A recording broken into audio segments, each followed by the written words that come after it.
श्री स्वामी समर्थ. मंथन गणेश गावित. भिवू नकोस, मी तुझ्या पाठीशी आहे.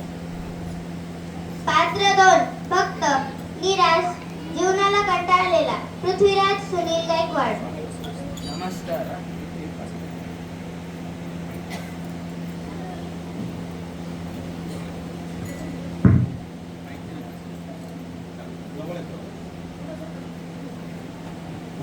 मंचावर श्री स्वामी समर्थ शांतपणे बसले आहेत. भक्त रागाने आणि डोळ्यात अश्रू घेऊन येतो. स्वामी, आज मी तुम्हाला नमस्कार करायला आलो नाही, जाब विचारायला आलो आहे. सांगा, मी तुमचं काय बिघडवलेलं? लहानपणापासनं मी तुमचं नाव घेतलं, सेवा केली, उपवास केले, तरी माझ्याच वाटेला दुःख का? कष्ट मी करायचे आणि अपयश मला, विश्वास मी ठेवायचा आणि सुख तो दुसऱ्यांचा. हा कसला तुमचा न्याय?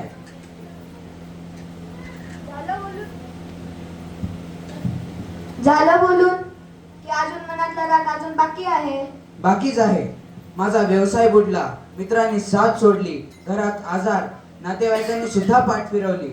मी रोज रोज तुमच्याकडे आलो, पण तुम्ही माझ्याकडे कधी पाहिलंच नाही. आता तर मला जगायचंच नाही.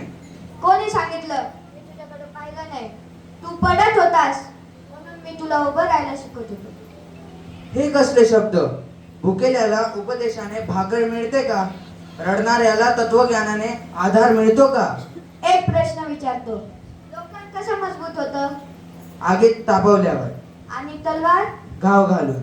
मग हा माणूस न गाव घालता घडतो का? भक्त शांत होऊ लागतो. पण माझ्याच नशिबी इतक्या परीक्षा का? तुला वाटलं तुझे आयुष्य आता संपलं, तरी मला दिसतं तुझं खरं आयुष्य आता सुरू होणार आहे. तू संकटाला शिक्षा समजतो, मी त्याला शिक्षण समजतो. पण आता तर मी खूप थकलेलो आहे. थकायला हरकत नाही, थांबायला हरकत नाही, पण हार मानायला हरकत आहे. पण आता तर माझ्याकडे काहीच नाही उरलं. चूक, तुझा श्वास आणि धैर्य अजून मेला नाही. मी तुझ्या पाठीशी आहे. मग मी आता काय करू शकतो? कालचं दुःख मोजू नको, आजचं कर्म कर. दुसऱ्यांवर दोष टाकू नको, स्वतःला कमी समजू नको. सकाळी उठ, आई वडिलांचे आशीर्वाद घे, 2 माणसांची मदत कर, प्रामाणिक कष्ट कर आणि माझं नाव घेत पुढे चाल. रस्ता स्वतः तयार होईल. स्वामी, मला क्षमा करा, मी तुमच्यावर ओरडलो.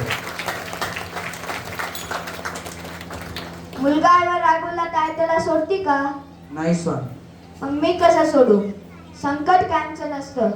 संकटात घेतलेला योग्य निर्णय भविष्य बदलू शकतं. स्वामी, मला उत्तर मिळाले. समस्या संपल्या म्हणून नाही, पण त्यांच्या समोर जाण्याची हिंमत मिळाली म्हणून.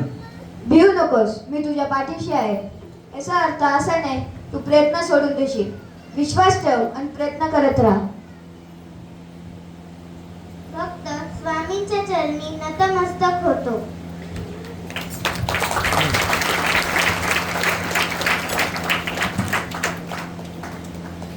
पाहत नाही, तो माणसाला चालत राहण्याची ताकद देतो. श्री स्वामी समर्थ.